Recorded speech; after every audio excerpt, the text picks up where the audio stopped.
Some great houses call us upstarts. But the truth is that while the Starks and Lannisters fell to the Targaryens in defeat, House Tyrell rose. For thousands of years, our family served as loyal stewards to the kings of the Reach, until the last of their line unwisely burned to death, resisting the Targaryen invaders.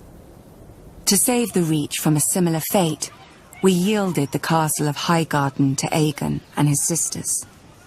In gratitude, the Targaryens gave House Tyrell dominion over the Reach, and we became lords of the castle in which, for generations, we had served.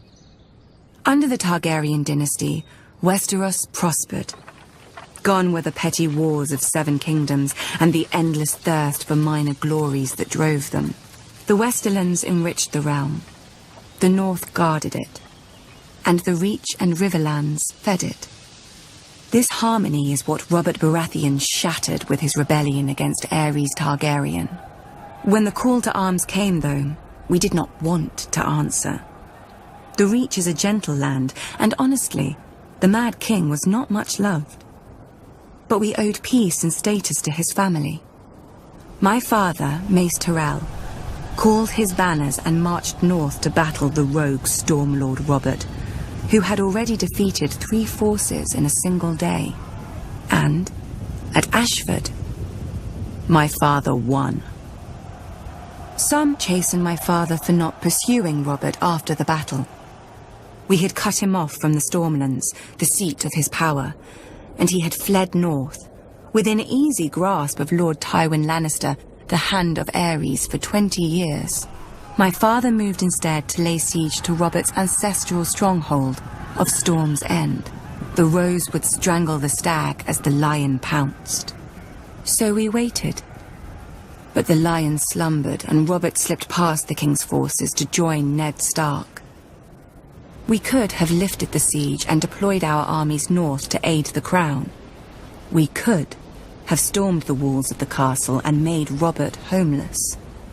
But we had ample supplies, control of land and sea, and most of all, patience. Our siege would succeed, eventually, at little cost of life to us. If Robert prolonged the war with minor victories, our capture of Storm's End would hasten his downfall.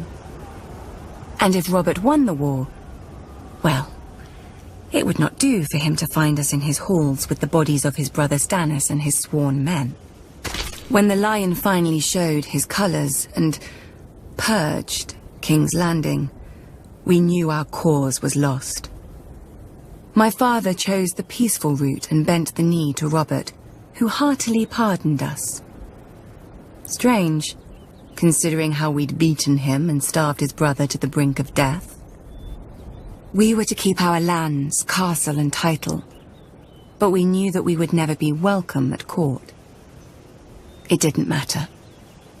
The Reach was still the most fertile of the 7 kingdoms, and under our hand. Every flower, even the rose, needs pruning.